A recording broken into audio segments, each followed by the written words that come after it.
Wanasema baada ya Mungu, mwogope Mkenya. Na leo onyo hilo limesikika zaidi ya milio ya Sire na mitaa ya Nairobi. Kwa nini wanatuua? Kwa nini wanatuua? Kilichoanza kama maandamano dhidi ya ukatili wa polisi kiligeuka haraka kuwa msako wa kitaifa. Si kwa helikopta wala mbwa wa kunusa, bali kwa wifi, hasira na upelelezi wa kidijitali wa Wakenya usio na mfano.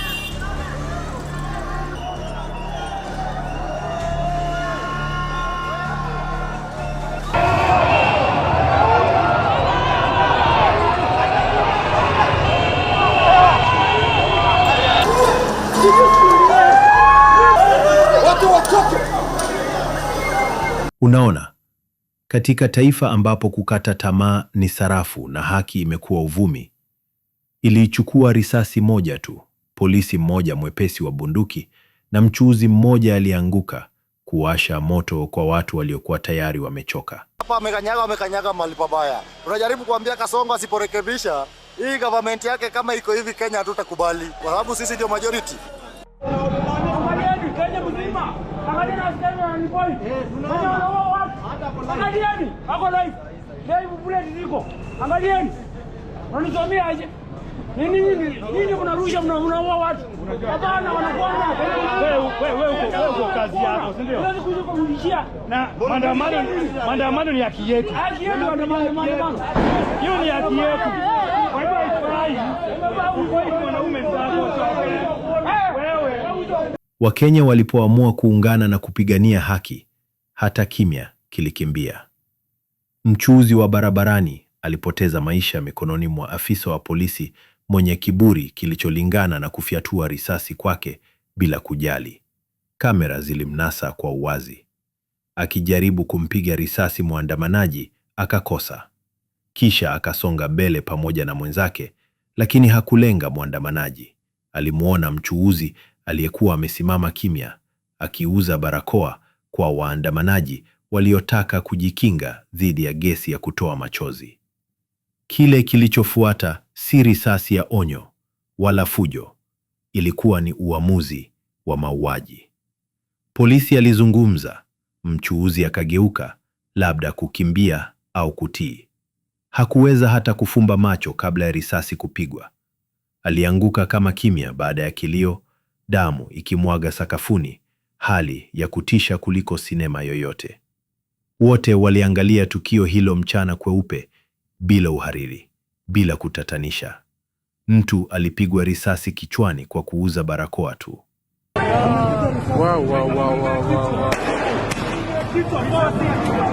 Watu wenye huruma walikimbia kumsaidia, mioyo ikidunda, mikono ikitetemeka. Wakajaribu kadri walivyoweza, wakibonyeza vidonda, wakiita msaada, wakimwomba asife.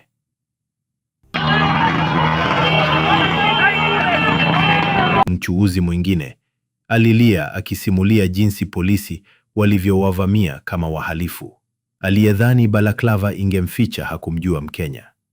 Alikumbana na vikosi vya uchunguzi vya mtandaoni, Twitter DCI, Facebook Forensics, TikTok CSI na WhatsApp wa kunusa. Na mimi nikabaki huko, nikahepia huko.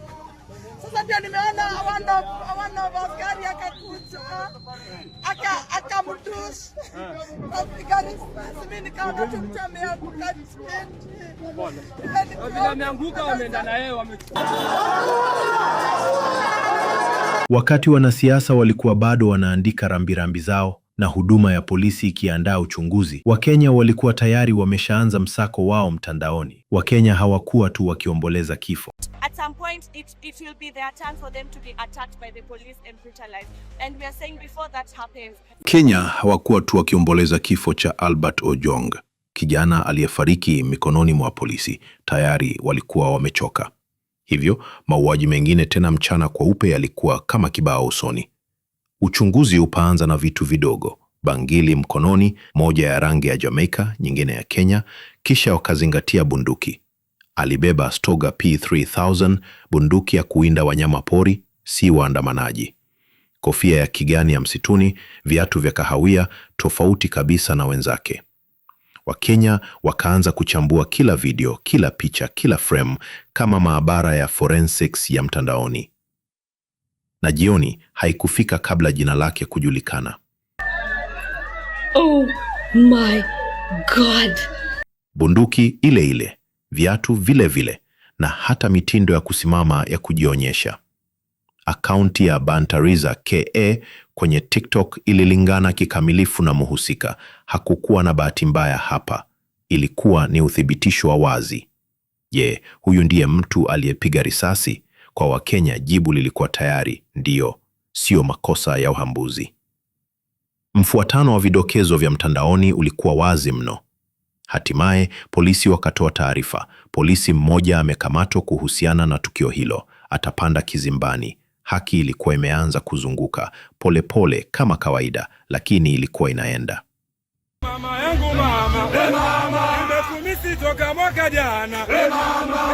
Ndani ya bunge, huku mitaani kukiwa na moto wa maandamano, kiongozi wa wengi Kimani Ichung'wah alitoa onyo la kushangaza: msiwachokoze polisi.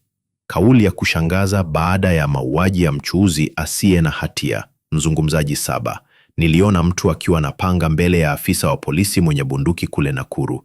Tunahitaji pia kuwasihi wananchi wa waheshimu polisi wetu.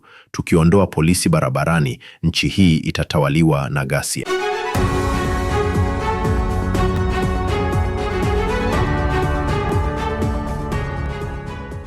Je, taka zimekuwa changamoto katika eneo lako?